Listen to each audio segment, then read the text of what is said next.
अस्सलाम वालेकुम स्टूडेंट्स। बेटे आज हमने एंजाइम्स के करैक्टरिस्टिक्स जो हैं डिस्कस करनी है, लेकिन उससे पहले एंजाइम्स की टाइप्स हैं दो, उसको देख लेते हैं कि कौन सी टाइप्स हैं। Number 1 is intracellular enzyme and number 2 is extra cellular enzyme.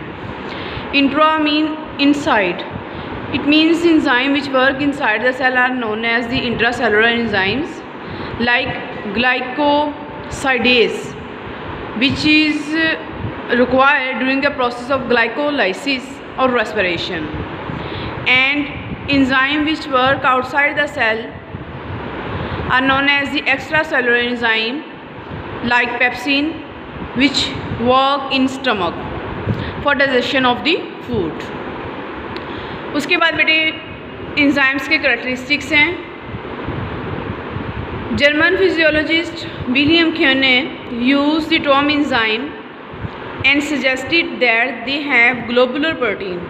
William Kuhne ने जो था वो पहला साइंटिस्ट था जिसने कहा कि एंजाइम जो है वो एक्चुअली ग्लोबुलर प्रोटीन है। ग्लोबुलर प्रोटीन बेटे क्या होती हैं?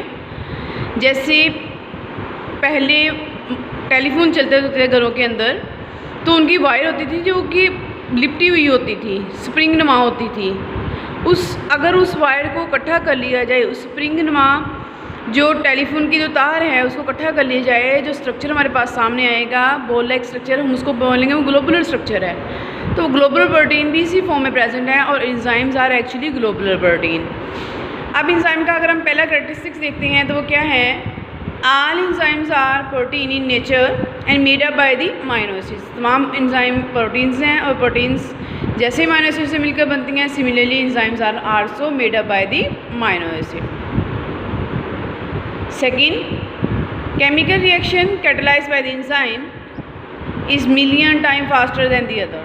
कि ऐसा कोई केमिकल रिएक्शन जिसे एंजाइम स्पीड अप कर रहे हैं वो ज़्यादा तेज़ी से चलेगा, मिलियन टाइम ज़्यादा अच्छी तरीके से चलेगा एज़ कम्पेयर टू कोई ऐसा रिएक्शन जिसको कोई कैटालाइज करने के लिए एंजाइम नहीं है। उसके बाद third point, enzyme are specific for specific reaction. कि ख़ास किस्म का रिएक्शन जो है वो ख़ास किस्म के एंजाइम से परफॉर्म कर सकते हैं। फॉर एग्ज़ाम्पल लाइपेज एंजाइम जो है उसने लिपिड्स पर वर्किंग करनी है, नॉट ऑन स्टार्च। अमाइलेज है उसने स्टार्च पे वर्किंग करनी है, लिपिड्स पे नहीं। प्रोटेज है उसने प्रोटीन पे वर्किंग करनी है, किसी और पर नहीं। It means a specific type of reaction is speed up by the specific type of enzyme. And then बेटे एंजाइम जो है वो पूरा कभी भी रिएक्शन में इन्वॉल्व नहीं होता, जस्ट एक छोटी सी एंजाइम की एक साइड रिएक्शन को स्पीड अप करने के लिए काफ़ी है, and this side is known as the active side, and the site which bind the enzyme with the substrate is known as the binding site। उसके बाद बेटे अब एंजाइम की प्रोसेसिंग को कुछ ऐसे सब्सटेंसेस हैं जो इन्हेंस भी करते हैं, कुछ स्टॉप भी करते हैं। उनको एक्टिवेटर्स और इनहिबिटर्स कहा जाता है। एक्टिवेटर्स आर दो substance which enhance the enzyme action. ऐसे एंजाइम के हेल्पर जो कि एंजाइम की एक्शन को या परफॉर्मेंस को इंक्रीज़ करते हैं, एक्टिवेटर्स कहलाएंगे। And the substance which slow or stop the enzyme functioning are known as the inhibitors। उसके बाद बेटे enzyme are actually the protein, but there are some non-protein part, and the non-protein part of the enzyme is known as the cofactor। Cofactor can be divided into further two types। Number 1 is organic and inorganic। Organic के अंदर अगर हम example लें तो बेटा haem, जो कि हमारी हीमोग्लोबिन इनके एचपी में रेड ब्लड सेल्स में प्रेजेंट है, और नंबर 2 में इसका देखें तो वो फ्लेमिन है। सिमिलरली अगर हम इनऑर्गेनिक में देखें तो उसमें तमाम मेटलाइट्स होती हैं, तमाम मेटल के आयंस हैं, magnesium, iron, copper, cobalt etcetera. उसके बाद organic cofactor can be divided into further two types.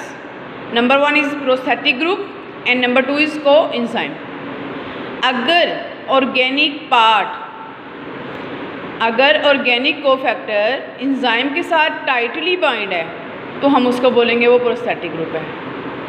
If organic cofactor bind with the enzyme tightly it is known as the prosthetic group. If organic cofactor loosely binds with the enzyme, it is known as the coenzyme, and the pathway on which enzyme act known as the metabolic pathway, कि वो रास्ता जिस पे enzyme action करते हैं उसको metabolic pathway कहते हैं। ये था बेटे आज का हमारा lecture. It is important for the long question and as well as the point number 5 and 6 is very very important for the short question. मुझे उम्मीद है कि बेटे आपको समझ आ गई होगी। अल्लाह हाफिज़।